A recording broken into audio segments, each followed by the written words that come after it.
Well, here we are. Somehow they made 3 of these movies. But Kissing Booth 1 was one of my first big hit videos back in the day, so to be honest, I kind of have a soft spot for this series. If you haven't seen my videos on the first 2 movies, then obviously I recommend you check those out. But just to summarize what happened last time, Lee's going off to Berkeley and Noah's currently going to Harvard, somehow. And wouldn't you know, Elle got accepted to both schools because she wrote the world's greatest admissions essay. So what do I want to be in 5 years? Well, to be perfectly honest, I haven't the slightest idea. And of course, wouldn't you know, she can't decide which school to go to. This brings us to the Kissing Booth 3, Tokyo Drift. But before that, really quick, this video is brought to you by Surfshark VPN. Somehow, it's 2021. Pretty much everyone knows what a VPN is. It protects you when you're on the internet, it stops your IP address from being hacked and your personal data getting exposed. I mean, everybody needs one. But Surfshark VPN goes above and beyond your typical VPN. You can use it on as many devices as you want with just one subscription. They also offer their Surfshark alert service that checks to see if your personal data has been leaked anywhere, like usernames, passwords, that kind of thing, so you can stay one step ahead. As well as their Surfshark search engine, which is a completely private and organic search engine free from data tracking and overreaching algorithms. And get this, you can sign up to Surfshark VPN today by going to surfshark.deals/Alex Meyers and use the promo code Alex Meyers to get 83% off the regular price when you sign up for a 2-year subscription. That means you get premium VPN services and a guaranteed peace of mind using any device or all of them at the same time, plus 3 extra months for free. So if you don't have a VPN, then you really need to sign up. But even if you already have one, go to surfshark.deals/Alex Meyers and use the promo code Alex Meyers to give Surfshark a try. Okay, back to the show. Now, one thing I should probably tell you about this movie is that the first 20 minutes have 5 montages. 5 of them. But whatever. Anyway, the movie starts out with Elle, Lee, and Rachel all having just graduated high school and spending their last summer together before they have to go on to be adults and, think about 401ks and cholesterol. Fact. Yes, would like that very much. Oh, yeah, I thought you meant. See ya. Where are you 2 going? Noah wants to read me poetry and tell me all about his feelings. Oh boy, can't wait to hear what this Neanderthal's been writing in his notebook. Hey Al, this is for you. Oh boy, a poem for me. Let's see. You have a face and is good. Every time I see it, I get a hard okay, oh wow. Should have seen that one coming. Oh, I wanted to show this to you. What is it? I have painstakingly coordinated my Berkeley schedule with your Rhode Island School of Design schedule. Aww. So first up, we've got Labor Day. I know it's early in the semester, but it's a long weekend. That could work. Okay. Oh, I see that face. I know what's going on here. She's probably thinking the same thing we all are right now, which is, why is Lee so good at Excel or whatever this is? I mean, come on, what else you hiding there? Is this kid some kind of serial killer? So after this, all the main characters are having lunch with Lee and Noah's dad and Archie from Riverdale's mom for some reason. And here's where we get to the main shtick of the movie. Any big plans for the summer?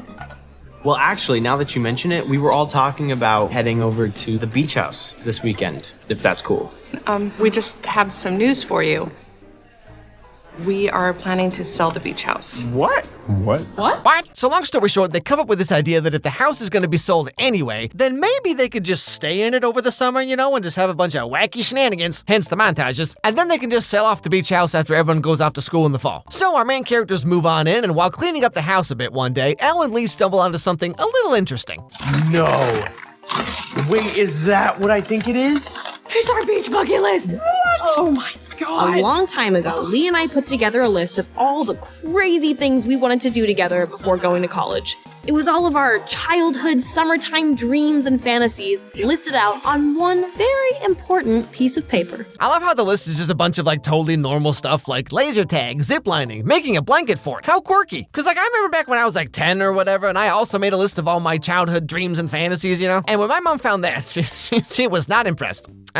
Find a way to date Sailor Jupiter and Sailor Mars at the same time. Why did I even bother bringing you in this world? So after this, just randomly, out of nowhere, no build-up whatsoever, Elle just kind of up and decides one day that she wants to go to Harvard to be with Noah. Which of course makes Lee so upset he runs off like a 5-year-old who dropped his ice cream in the pool. Can you please talk? What's there to talk about? This is just the way things go, right? We're gonna talk every single day, and I will see you on holidays. No, because I'm gonna be with Rachel on holidays. We can make this summer a blast, I promise. Yeah, kind of like you promised about rule number 19. Are we really still doing this? How are these people still so obsessed with all these rules they made up when they were 6 or whatever? Like it's some kind of Game of Thrones blood oath or something? You promise we will watch every episode of Yu-Gi-Oh! Together. But you didn't keep your promise. I just happen to be holding some list that says we could make this our best summer yet. You're saying that we do this whole list this summer? Rule number 18. Yeah. Ah yes, rule number 18, always be happy for your bestie's successes. And of course, who could forget the most important one? Rule 34, SpongeBob and Patrick? Alright, hold on, who put that on there? So after we get like 2 or 3 more montages of Elle and Lee doing stuff on their fantasy bucket list or whatever, Elle's working a summer job at some restaurant by the beach, and one day, just out of nowhere, you'll never guess who shows up. Hi guys, sorry about the wait. Elle? Oh my god. Well, would you look who it is, Captain Adam's apple himself. I'm on to you. Sorry for the weirdness earlier. Oh gosh, don't worry about it. Are you hanging out at the beach this summer? Yeah, I just got a job lifeguarding at the water park. Oh, cool. Wait, is that the one with the giant go-kart track? That is the one. Ah yes, everyone's favorite part of any water park, the go-karts. Now later on, Noah gets a call from Chloe, the girl from the second movie, about how she's gonna be in town for the summer, and he offers to let her also stay at the beach house with him, Elle, Lee, and Rachel. Which could either be the most awkward thing of all time, or give us some great Wattpad fanfic, you know what I'm saying? Well, Chloe's actually going to be in town, and I told her it would maybe be cool if she wanted to stay at our place for a bit. Is that okay with you? Yeah. Oh my gosh. Yeah, absolutely.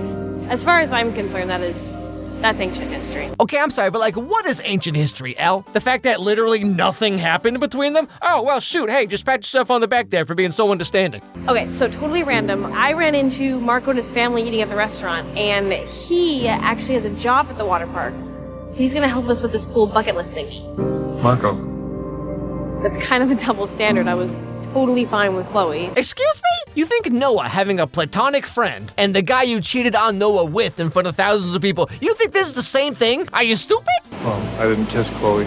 Yeah, that's pretty much what I just said. So skipping ahead a little bit, one of the things that is on Elle and Lee's bucket list is to have this big like go-kart race thing or something, and they end up finally doing it in what is possibly just the most bizarre, like took too much melatonin dream sequence I've ever seen in any Netflix movie ever.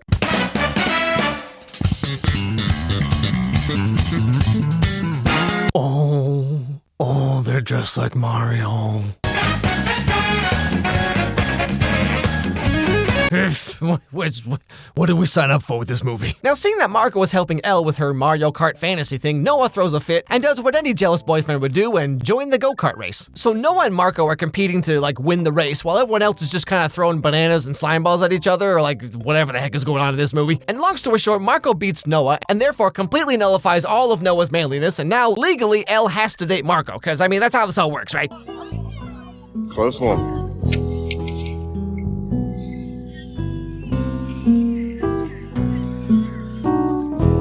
Anyway, so because of all this stuff that just happened, Elle and Noah have a big fight about Marco and a bunch of other stuff. And Elle has the genius idea to confide all of her thoughts and feelings in Marco, of all people. My family and the job and just trying to make it up to Lee after lying about Berkeley.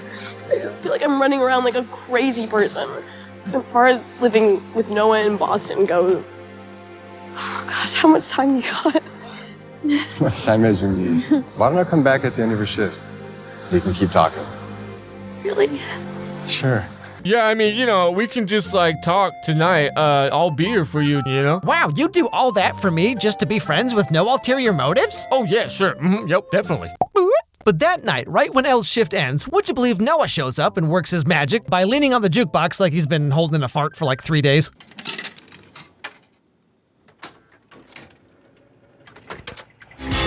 Shut up, you're not my real dad. Shut up, you're not my real dad. Shut up, you're not. Anyway, so the movie continues on with more bucket list shenanigans and all that, along with Elle trying to maintain her friendship with Lee, work her job, keep the peace between Noah and Marco, which, like, I'm sorry, but, like, why does Marco even need to be part of any of this, Elle? Like, okay, he's hanging out there for the summer, like, fine, he can do whatever he wants. But, like, all the problems in this movie so far are because you just can't not hang out with this guy? And Marco, my dude, okay, like, Elle's kind of cool or whatever, I guess, but Noah has Elle, and you could have, like, any other girl on the beach. I mean, you look like this, and you have a guitar. Like, you could just Genghis Khan this whole town. Then there's this part where they play volleyball, and Noah gets revenge for the go-kart race, which leads to this happening. This little innocent friend thing you got going on, nobody's buying it. It's very clear what you're here for. Really? Still want Elle?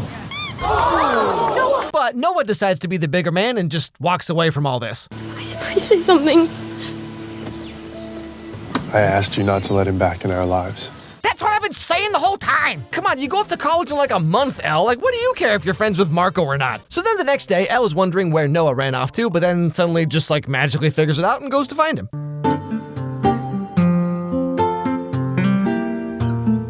Hi. Hi. You know, I talked about this back in the first movie, but like, you can't just go up to the Hollywood side. Like, if they actually tried to do this, it'd probably just be more like, You were right about Marco. And I'm really sorry I didn't handle that well. this is private property. Evacuate the premises immediately or you will be taken into custody. Also, he's not even all that, Elle, okay? The dude's just like 3 feet taller than you. But anyway, all the same, Elle and Noah then have a little heart-to-heart talk. I don't want to be one of the people who makes you put yourself last. I don't want to be responsible for a decision you make that you're going to regret. No, listen to me. Now you can reapply at Berkeley. No, you can go to school with Lee like you wanted. I know better than trying to stop you going to Boston. But if you do decide to go, it's not going to be with me. Oh, come on, Elle, it's not that bad. I mean, yeah, okay, he's got that candy corn jawline going on, but like, I don't know, this dude's got the personality of like a basketball some kid left on a roof. Trust me, you'll be fine. But yeah, so Elle and Noah break up, and then Lee and Rachel break up, and then Lee's mom gives some actually pretty good advice and maybe the only good scene in like the whole movie. Other than Noah, why did you want to go to Harvard? What do you mean? It's Harvard. Yeah. Why wouldn't I want to go there? True. Maybe it's time that you think about what it is that you want to do. Figure out what your dream is, what you're passionate about, and then choose a school based on that.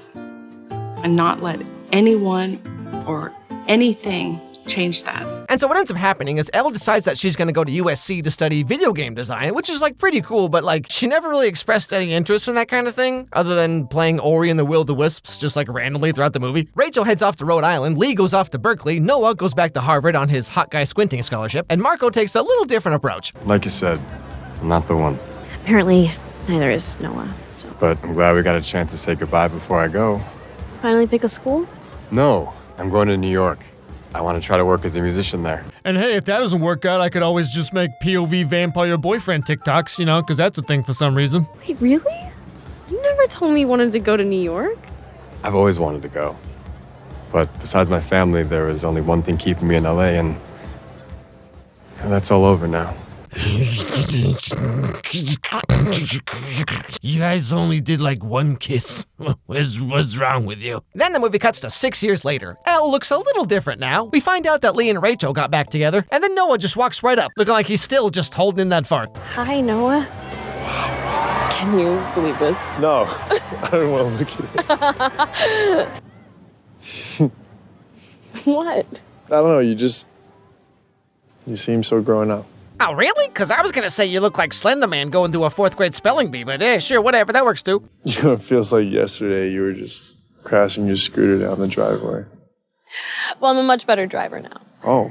I even have my own motorcycle. Oh, so you have this haircut now and also a motorcycle? You wouldn't also happen to have a Subaru Outback, would you? Because I'm starting to wonder if Noah ever had a chance to begin with. And then Elle stares at Noah's butt for a while when he goes off to find some of his other friends in the most unintentionally hilarious scene in the whole movie.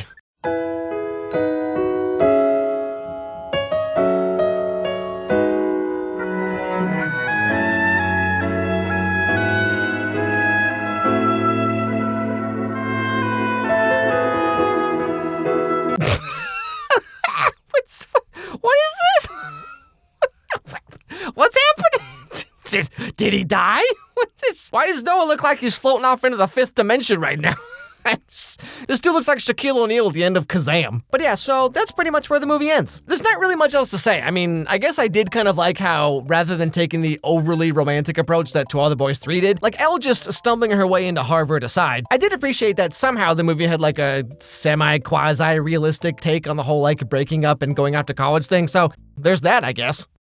Hey everybody, so my girlfriend Kelsey and I sat down and we recorded about an hour-long podcast, like going more in depth in our thoughts about Kissing Booth 3 and kind of the Kissing Booth series in general, so I'm going to link to that down below, and here's just a little snippet of that podcast. Hey guys, it's me, Alex. That's how Noah talks in, that's how Noah and Marco talk in these movies. They're like, Oh yeah, but I have a motorcycle. That's hot guy voice for you. being a hot guy, apparently you squint and then you just like... You barely talk ever. And when you do, it kind of sounds like Buffalo Bill a little bit, where it's like, Oh yeah, yeah.